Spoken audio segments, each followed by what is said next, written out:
Les rendez-vous de la santé sur Soleil FM. L'Association des médecins du pays salonnais, mais également de Lançon de Provence, monte une opération pour créer des cellules avancées, on va dire, de diagnostic. En tout cas, le médecin que je vais interviewer va sûrement me corriger dans la terminologie utilisée. C'est le docteur Simon Chabas, médecin à Lançon de Provence, que nous avons en ligne. Bonjour docteur. Bonjour.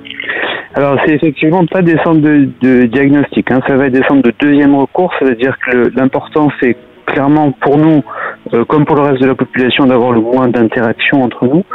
Et donc, dans un premier temps, de faire une régulation téléphonique, voire des téléconsultations quand on peut, et garder et se créer des cabinets indépendants pour voir les patients qui sont très suspects d'être infectés, histoire de ne pas contaminer nos locaux et de pouvoir continuer à recevoir nos patients non atteints de Covid dans nos locaux. Donc c'est vraiment des cabinets qui doivent rester des deuxièmes recours et pas des centres où on se présenterait spontanément. L'idée, c'est d'éviter de congestionner, entre guillemets, de saturer les services de l'hôpital de Salon-de-Provence. Exactement. C'est de travailler en partenariat avec eux et d'essayer de limiter le plus possible le recours aux 15 et aux urgences dans la partie qu'on pourra faire, puisque de toute façon on n'aura pas de lit d'hospitalisation ni de choses comme ça. Donc les formes graves, de toute façon, iront aux urgences. C'est plutôt sur ce qui n'est pas trop grave qu'on essaye de le gérer en ville le plus possible pour que les collègues hospitaliers, on puisse leur filer le plus de coups de main possible. Vous qui êtes médecin de proximité, c'est comme ça qu'on vous appelle, je n'ose pas dire médecin de village ou généraliste, vous qui êtes au contact de la population, à ceux qui pensent encore que ça ne se passe que ailleurs et que chez nous il n'y a pas de malades et qu'il y a peut-être moins de risques, quel est le message qu'il faut encore leur faire passer s'il fallait les convaincre entre guillemets? Des malades on en a tous les jours dans tous les cabinets, donc la maladie est là, il faut rester à la maison, il faut attendre que la vague passe, c'est le meilleur moyen qu'on a pour se protéger, pour protéger les autres et pour ralentir le pic épidémique. Donc restez chez vous, appliquez les mesures barrières qui sont maintenant diffusées à peu près partout, donc il est impossible de les ignorer et on n'a pas beaucoup d'autres traitements que d'empêcher de se contaminer. Donc pour le moment, tous à la maison. Alors, pour l'instant, il y a 2 points qui sont créés, deux centres, entre guillemets, sur Salon et sur Lançon. Je crois qu'il y en a un qui est un petit peu plus avancé que l'autre.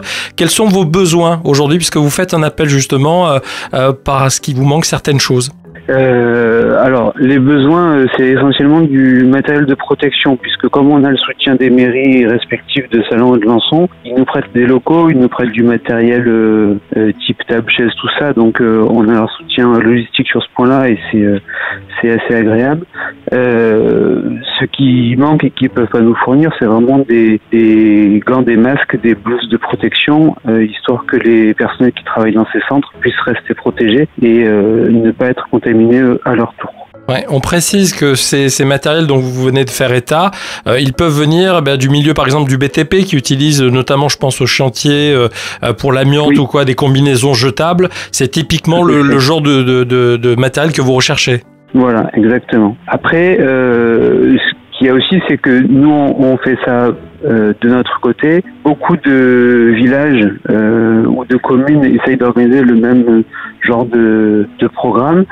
Donc il ne faut pas hésiter à passer un petit coup de fil à votre médecin si vous avez du matériel dans votre coin. Probablement qu'il sera preneur également de matériel pour lui aussi. Ça ne sert à rien qu'on centralise tout si d'autres en ont besoin à côté. L'idée, c'est d'aller au plus proche, entre guillemets, au plus efficace. Oui, pour éviter qu'on ait à répartir du matériel après. On va donner un numéro de téléphone à nos amis auditeurs, chefs d'entreprise, artisans, professionnels qui auraient ces matériels mais qui ne leur serviront à rien pour l'instant puisque l'activité est au plus bas professionnel pour les autres corporations. C'est le 06 02 26 49 51. 06 02 26 49 51. Ce numéro sera disponible sur le site de la radio, les réseaux sociaux, tout ça. Dire à nos amis, bien sûr, d'appeler, de ne pas hésiter à faire état de leur disponibilité dans ces matériels. Et puis, vous souhaitez bon courage parce que, docteur, vous êtes l'exemple type. Vous n'êtes pas ménagé. On parle de cette fatigue induite justement par l'effort que vous réalisez en ce moment. C'est quelque chose qui n'a jamais été vu de mémoire de médecins vivants, entre guillemets. Oui, merci beaucoup. C'est sûr que ça change beaucoup nos pratiques. il faut qu'on se réadapte et puis on essaie de s'organiser au mieux pour qu'on ait le plus d'efficacité possible chacun de notre côté. Et voilà, ça a l'air de s'organiser en tout cas, donc on va y arriver. Merci, Dr Simon Chabas, je le rappelle, faisant partie des médecins donc de Lançon de Provence et participant également à la réalisation de ces 2 points d'accueil de diagnostic sur Lançon et Salon de Provence. Vous faites partie avec vos camarades médecins de cette association de médecins donc du pays salonnais qui œuvre pour la réalisation de ces 2 sites. Merci à vous et bon courage. Merci beaucoup, bonne journée.